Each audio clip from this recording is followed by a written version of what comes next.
सबसे पहला सवाल डॉक्टर स्वाति, जिस तरीके की उम्मीद की जा रही थी वित्त मंत्री से सेहत के मोर्चे पर, खासकर कोरोना के मद्देनजर, आपको लगता है कि उसको बेहतर तरीके से एड्रेस किया?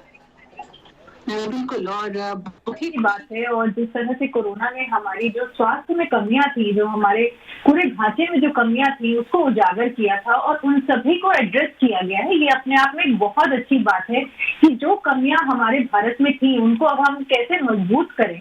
और वहीं पर आप देख रहे हैं कि सबसे ज्यादा इस वक्त तवज्जो दी गई है कि चाहे हमारा इंफ्रास्ट्रक्चर हो। और एक बहुत अच्छी बात जो इस बजट में दिखाई देती है कि हम इंफ्रास्ट्रक्चर और वैक्सीन की तो बात कर रहे हैं, लेकिन आने वाले समय में चाहे हम स्वच्छ जल की बात करें, स्वच्छ हवा की बात करें, हम बात करें कि हमारे बच्चों का पोषण कैसा हो, हम बात करें कि हमारा जो स्वच्छता हाइजीन जिसको हम अभी तक सुनते आए कि कितनी जरूरी है हमारे लिए, इन सब चीजों पर भी बहुत ध्यान दिया गया है ताकि आने वाले समय में जो बीमारियां हैं उनको हम रोक सके। और केवल कोरोना ही नहीं, जो हमारे देश में और इतनी इंफेक्शियस डिजीजेस फैलती हैं, जो हमारे यहाँ नॉन कम्युनिकेबल डिजीजेस हैं, उनके ऊपर भी अब ध्यान गया है और उनको भी हम रोक सके, उसकी तरफ खास तौर से पहल की गई है।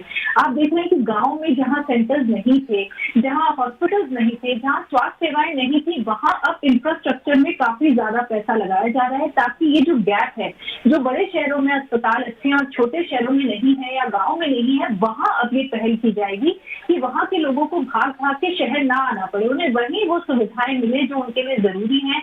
और प्रिवेंटिव हेल्थ के ऊपर भी अगर आप देखें तो काफी ध्यान दिया गया है कि वेलनेस सेंटर्स जो हैं या जो ग्रामीण हेल्थ सेंटर्स हैं, ये सब अब बनाए जाएंगे और डायग्नोस्टिक लैब्स बनाई जाएंगी। ये भी अपने आप में बहुत अच्छी पहल है। और वहीं अगर मैं कहूँ तो जो FBI इंश्योरेंस में बढ़ाया गया है 74%, ये भी अब आप देखेंगे कि इसके दूरगामी परिणाम होंगे, क्योंकि आने वाले समय में लोगों का आउट ऑफ पॉकेट जो एक्सपेंस होता है हेल्थ के ऊपर, वो इससे जरूर कम होगा। बिल्कुल। तो आउट ऑफ पॉकेट एक्सपेंडिचर का मतलब कि आप अपनी जेब से कितना पैसा खर्च करते हैं जब आप अपना इलाज कराने के लिए जाते हैं। हिंदुस्तान में वो अभी 65% के आसपास है। और अगर सरकार इस तरीके की वेलफेयर स्कीम्स को लाती है, सरकार अगर हेल्थ पर खर्चा बढ़ाती है, तो वो घटकर 30% तक हो सकता है। ये खुद सरकार अपनी एक रिपोर्ट में मानती है और ऐसा समझना आपको बहुत जरूरी है इस बात को, क्योंकि इस देश में 3 करोड़ 80 लाख लोग ऐसे हैं जो सिर्फ महंगी दवाई खरीदने के चक्कर में गरीबी रेखा के नीचे चले जाते हैं। और वो ऐसा करते हैं इसलिए क्योंकि आउट ऑफ पॉकेट एक्सपेंडिचर ज्यादा है।